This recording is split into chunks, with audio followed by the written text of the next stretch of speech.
And so the next part of the process that we'll talk around, we're going to focus in a little bit on social media.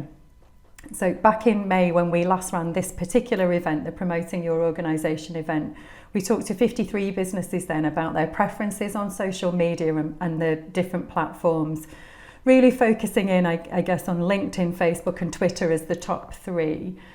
74% of that audience said that Facebook was their go-to, which was versus 79% on LinkedIn. And Go for Growth has talked to big membership organisations like Federation of Small Businesses who use Facebook as a medium in lots of ways to talk to big volume audiences.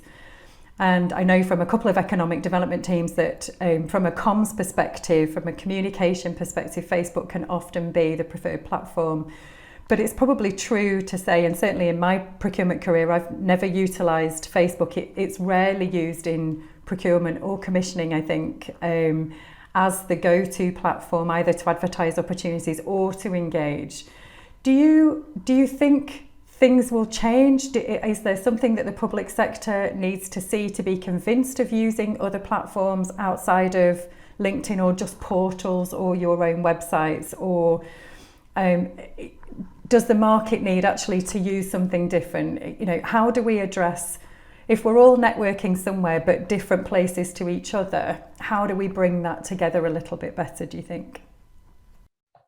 That's a really good question.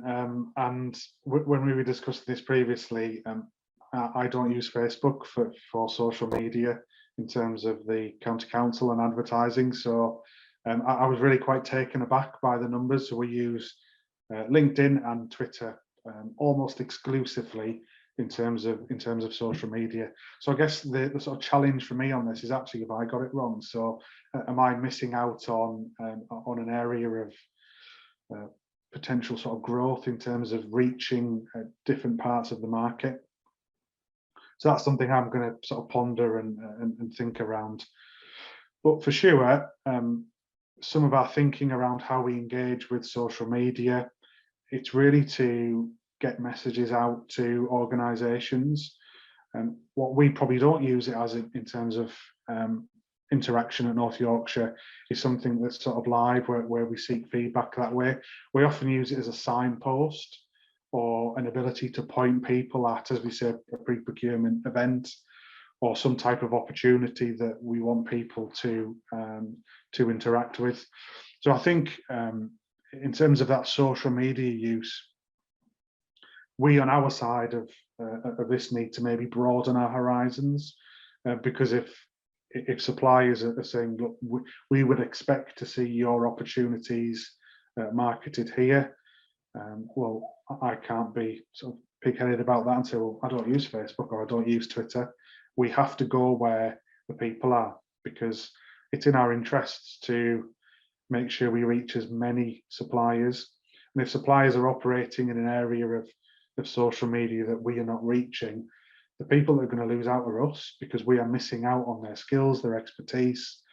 And yeah, we don't want to be sort of overly prescriptive. So we'll say, well, we'll only use LinkedIn because that's how we think we should be interacting, or we'll only use Twitter. We just need to be a bit more broad-minded around that. So for sure, for North Yorkshire, LinkedIn and Twitter are the places to go. But my learning piece from this is that we maybe need to use Facebook a bit more. But equally, it's something we need to talk to our supply chains and understand from them as well. So we're going to use this in some of our sort of exercises of interacting with the supply chain. Where would you expect to see us operate?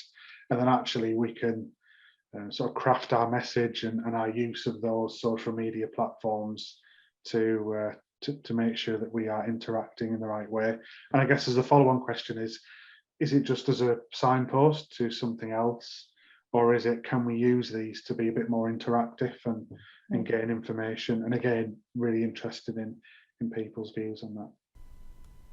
And I think that's the key, isn't it? Because everybody will have different preferences. Social media is very personal, I think, isn't it? It's about what you're comfortable with and what you're used to using. And it is challenging. The public sector is big and disparate, and there's hundreds and hundreds of organisations in the public sector, and there's millions of organisations in the small business sector. So that is a complicated landscape, I think, that will take time, and we'll do the best from both sides, I think, that we can do in terms of trying to meet a little bit in the middle and understand what the best ways of chatting to each other about, the key points are, and including advertising opportunities and that stuff. One of the questions we get really often in Go for Growth is who should I be trying to stand out to in the public sector? So I want to build my brand and I want to look great, but is that the commissioner I need to do that to, or procurement, or both? And how does that whole thing fit together? And so I thought it might be useful if you could give us just a really brief overview of what commissioning is versus procurement and how it sort of works. And just, drawing on North Yorkshire as an example, if you work together and how you work together, and how organisations should approach trying to, demonstrate their brand value to either audience. Yeah, again, I think that's a really good question. And I'd probably say there's an element missing from that as well, which is the contract manager. So at North Yorkshire County Council, the commissioning piece, and it's a term that's often used mainly in terms of health, but really commissioning is that pre-procurement. It's the strategic thinking around, we have a problem to solve. We need this service delivering, or we need some goods, or we need a road building, or a school being put up somewhere. How will we best do that? So that's lots of thinking around what's the best route to do that, what problem do we need to solve, what issues do we need to address as an organisation. So that commissioning stage really runs alongside that pre-procurement discovery stage, because while we as an organisation are pondering what we need to do to deliver it, quite often it will have a supply chain element. So we'll need to think around who is best to deliver this. Is it internal or is it external? And then if it is going external, what's the right type of contract? What's the right type of procurement? So commissioners will be very different across different service areas. So in a social care sense, those commissioners will be very much around how can we deliver this service to support the individual? Whereas in IT sense, it'll be very much around technology. How do we deliver this service? Is it on-premise or is it cloud? It has a very technical element to it. And again, across the wide, vast array of services that local government delivers, those commissioners will be very different. But ultimately, they will be the ones making that call. How do we deliver the strategic aim of the authority or the organisation? They will work very closely with procurement. So at North Yorkshire County Council, we have a category management approach. So our 3 senior category managers are essentially in the commissioning space and working with them to understand and to challenge some of that thinking and to bring the supply chain intelligence to them. So our role as procurement is to make sure the people thinking and trying to think of solutions that they need to deliver understand what the supply chain can deliver, what it's capable of, what its health is at this moment in time. So really, if you were looking to influence people, I would say that you need to influence both of them. The procurement team will run the process. So how you understand how that process is going to run, the specification, the terms and conditions. Definitely, you need to understand who is doing that at the council. So lots of councils will have on their website the structure, the staff members. So getting to know them, I think, is key. But equally, if you have a contract with the authority, you will have a contract manager, and they also input into the final decision. So your relationship on a day-to-day basis, if you're successful, will be with your contract manager. So again, they will be absolutely vital. So there's multiple ways you can get to know and influence different individuals and stakeholders at the organisation. and each of them have a really key role to play. So if your resources allow it and your time allows it, get to know them all and understand what's their driver and what do they want from this, how can they help you to be able to get what you need from this. So yeah, definitely I would say commissioning, procurement and the contract manager are key to being able to influence the organisation. Great advice again, Kevin. In the events that we talked about earlier, such as Meet the Buyer or the innovation festivals, would you typically have representation from all three of those stakeholder groups at those kind of pre-market engagement events? Is that the best way that a business would approach building those relationships? I know what we don't say is just spam everybody on LinkedIn or start cold calling, but meaningfully that pre-market engagement might be a good way, might it, to actually start building those relationships? So typically we would try and have members from all of those areas at that type of event.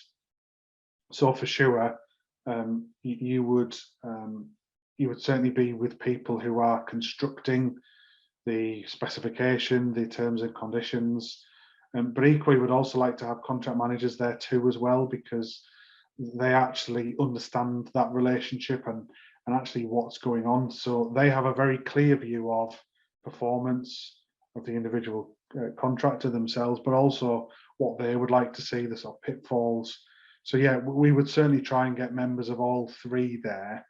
And likewise, if you have a contract, your main point of contact will be that contract manager. So being able to influence them, start having those conversations with them a year or two out from the end of the contract, starting to say, well, what are you looking for? What's worked well in this? What hasn't worked so well? And understand how that, because you can bet the procurement and the commissioners, one of the first areas they will go to is the contract manager themselves. If it's been a contract before, to say, well, how has this worked? What's worked well? What hasn't worked so well? So yeah, absolutely key that you develop a relationship with them. If you don't have the contract, absolutely those pre-procurement commissioners who are really designing that process and the contract, that's absolutely vital. So don't be afraid to ask. If you go to one of these events, ask who the commissioner is, ask who is running the procurement process, ask who has responsibility for the terms and conditions, who has responsibility for the specification, find out, and then you can try and influence and make contact with the right person. Brilliant, thank you. And just before we move on to next steps and Q&A, the public sector, we talked about at the top, is genuinely has big ambitions about being really accessible, open for business. That's the regulatory environment is built on transparency, visibility and fairness and consistency. Are there more ways that the small business community and the VCSE community should expect to see from the public sector, especially thinking about the new regulatory environment coming next year, that will demonstrate that ambition to them in a way that's really tangible, do you think? I absolutely do. I can't stress how important it is to us as an organisation in terms of SME and VCSE success. We measure that in terms of our performance, but it often frustrates me where suppliers complain, well, you only want the big suppliers or the comfortable suppliers. That couldn't be further from the case. We want vibrant competition, and nothing is better for us than when, particularly in our own area, but equally across the country, SMEs are growing, because in terms of that social value, for us as an organisation, sustainable growth through successful organisations growing and competing, creating jobs, that social value impact is huge for us as an organisation. So it certainly is not the case that we want the same suppliers winning because it's comfortable and because it's easy. That is absolutely not the case.